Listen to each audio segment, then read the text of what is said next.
Hello and welcome to our session on A to G requirements beyond the basics. My name is Rebecca Prosnick. I'm the College and Career Advisor at Northgate High School. And with me today are our two school counselors, Kristen Bly and Mandy Kerr. In California, we have two university systems, our California State University system and the University of California system. Both of those colleges have minimum entry requirements for students to be considered for admissions to those university systems, and they're referred to commonly as the A to G requirements.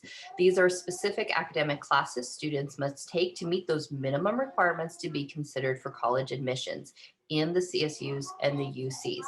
Please keep in mind that when we're talking about A to G college requirements, these are CSU and UC specific. Other colleges, private colleges, or out-of-state colleges or international institutions may have their own requirements. Hello, everyone. I am Mandy Kerr.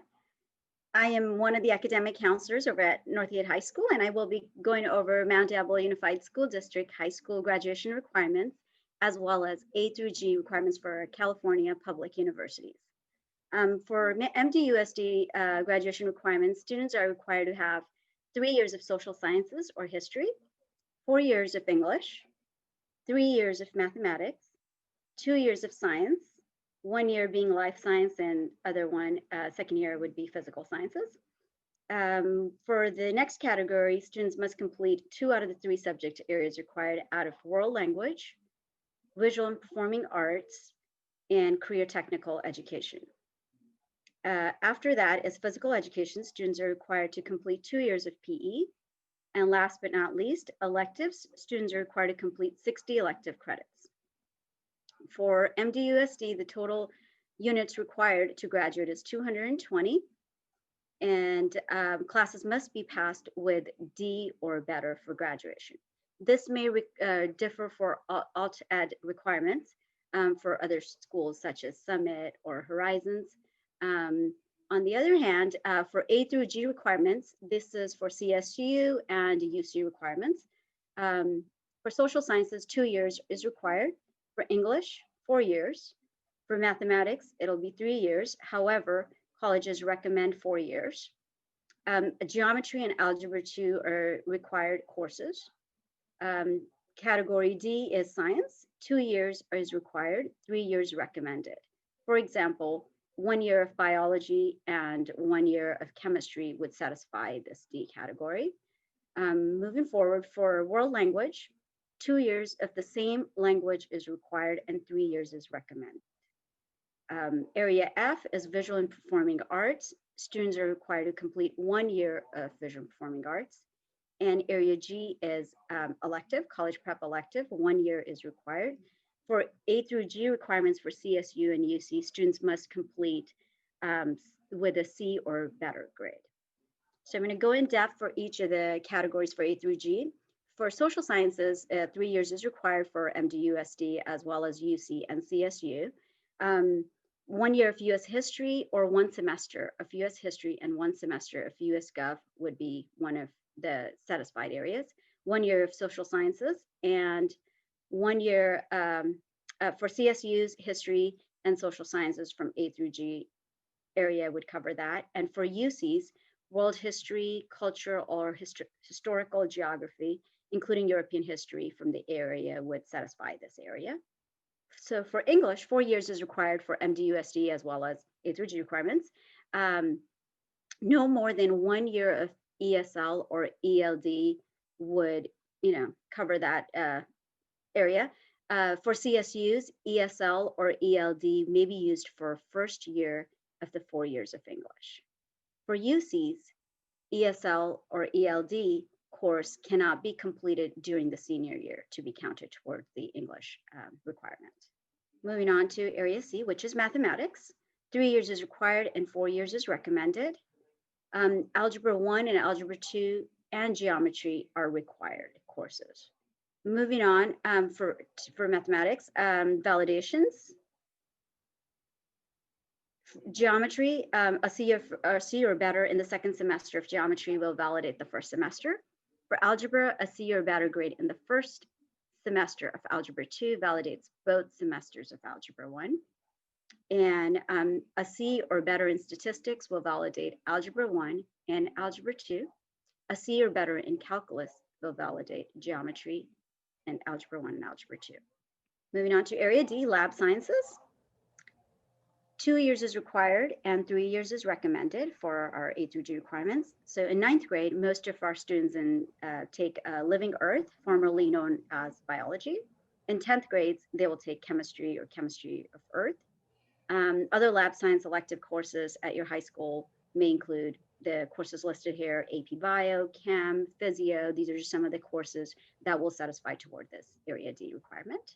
For lab sciences, 2 years is required for MDUSD as well as A through G. And just for the notes, for CSUs, a grade of C or better in the second semester of chemistry will validate the first semester. Another note, must have 1 year from the D subject area, and the second year may be from the D or G area of the A through G requirements. For UCs, students must have 2 of the following classes: biology, chemistry, physics, biology being the life sciences and chemistry or physics being the physical sciences area. Science electives must be approved from the D area. And for the out-of-state schools often require at least 3 years of coursework. So it's recommended that you complete 3 years, 2 years, however, a requirement. And from here, I'm going to pass on to our next academic counselor, who is Kristen Bly. Hi, everyone. I'm Kristen Bly. I'm a counselor at Northgate High School. I'm just going to continue and move through the rest of the A to G requirements. So category E is world language, which in general, you need 2 years and the 3rd year is recommended. We have a few classes that are offered in our district: Spanish, French, German, and we do have sign language that's offered on Cyber High that some students can take. Just a few notes about this: languages need to be the same for all years. So you can't take 1 year of Spanish and 1 year of French and have that satisfy the requirement. It needs to be the same language. So level 1 of Spanish and level 2 of Spanish would meet that requirement. Also, you can complete this requirement by getting through the 2nd level of the course, but that 3rd year is recommended. So for example, some students take Spanish in 8th grade, Spanish 1, and then they take Spanish 2 freshman year. So if you've taken through Spanish 2, that will meet the requirement, and that 8th grade year will count.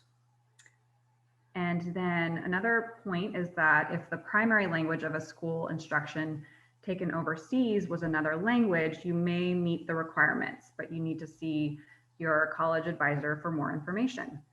So there are other ways to fulfill the language requirement. One of them is that you can take the SAT subject test. So some students speak another language at home, and so they might want to skip the classes and just go straight to the test. These are some of the languages that you can take the SAT subject test in, and all of them have different scores. So you need to at least score, for example, for Chinese, a 520 on the SAT. There's also French, German with listening, modern Hebrew, Italian, Japanese with listening, Korean with listening, Latin, and Spanish or Spanish with listening. Another way to fulfill the language requirement is by taking the AP or IB examination. So for AP, you have to score at least a 3, 4, or 5 in one of the following languages. And you can also take the IB language A2 higher level exam and score a 5, 6, or 7. So that will work as well. So for category F, that's visual performing arts, and 1 year is required. We have plenty of class options that are provided in the district, anywhere from dance, music classes to a variety of different art classes. 1 year will satisfy that requirement. And finally, G category is a college prep elective, and any year of a course from the above areas that we just went over will also satisfy that 1 year requirement. So if you take an additional year of science, for example, that will also count as a college prep course. Or any of the classes listed below will meet that 1 year required. So we have a lot of classes to choose from. Leadership and psychology, international relations, earth science, so sociology, those are just a few to name. And non-A through G Northgate electives, we offer many through the district. So some of these classes do not meet the A to G requirements, but you're more than welcome to take them, or students are more than welcome to take them as long as they've met the A to G requirements. So you can see from this list, these are just a few, but they don't meet the A to G requirements.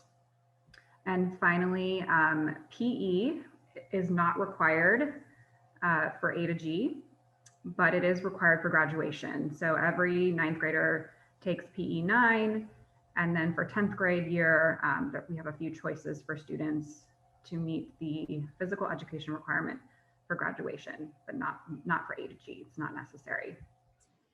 So as we mentioned at the beginning of this presentation, the A to G requirements for admissions are really specific to our California university systems.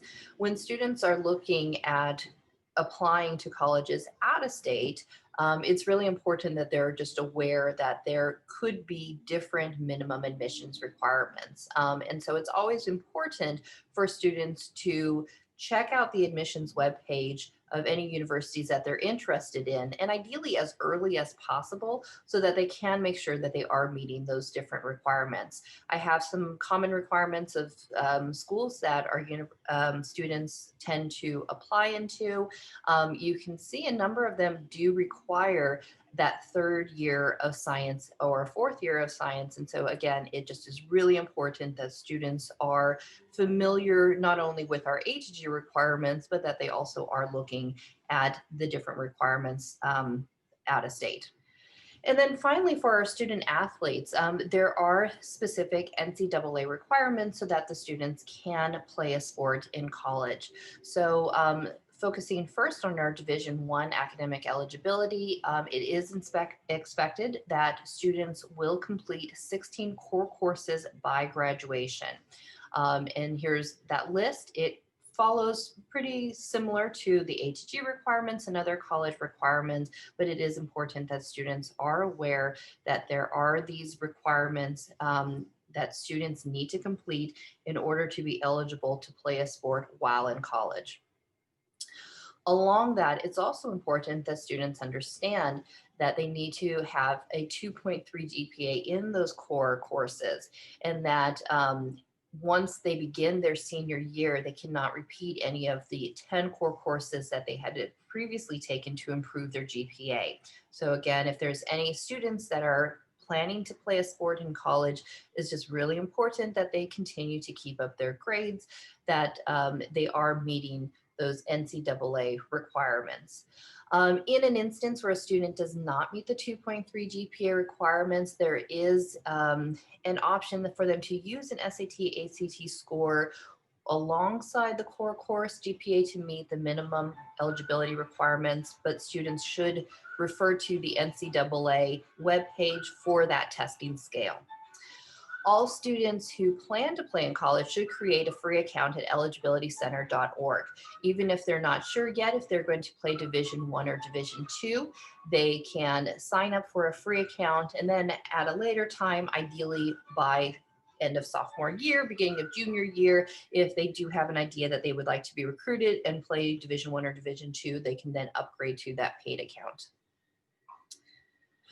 Division II schools also have a minimum GPA requirement in core courses that are slightly different, and so it is a good idea for students to go to the Eligibility Center to make sure that they are on track with their academics to be able to play in university. And if students are planning to attend a Division III school and still play a sport, they do not need to register with the NC Eligibility Center. They can still create an account if they'd like to, but it's important to just recognize that Division III schools set their own admission standards. And in any case, when a student athlete is looking to play a sport in college, it's good for them to contact the college coaches or the college athletic departments to get on their radar to get specific eligibility requirements for their sports. There can be very specific rules and regulations, whether you are male or female and what sport you're playing. So it's good for students to reach out to those universities so that they can really guide them through the whole process. On the note of Cyber High, because Cyber High is an online curriculum and not a school, they are not eligible for NCAA approval. So if a student is looking to remediate a course, it's a good idea for them to talk with their academic counselors about different options. If they look at online programs such as Apex, it's also important to understand that Apex has specific NCAA eligible courses that run alongside the regular courses. So it's very important always before a student begins a course for remediation, and if they're planning to play a sport in college, that they have certified with all parties involved that that course is approved within the NCAA towards their eligibility academically. And finally, we have some resources for you. So it is always a good idea when talking about minimum eligibility requirements for college and for college sports to go directly to the sources. And so we have some links here, both with the CSU admissions webpage and the UC admissions webpage, along with their handbooks, which is more detailed information. And then the NCAA Eligibility Center, you can always reach them at eligibilitycenter.org. So thank you for listening to our presentation. We hope this has been really insightful. And if you ever have any questions, please reach out to the college and career advisors and your academic counselors at your school.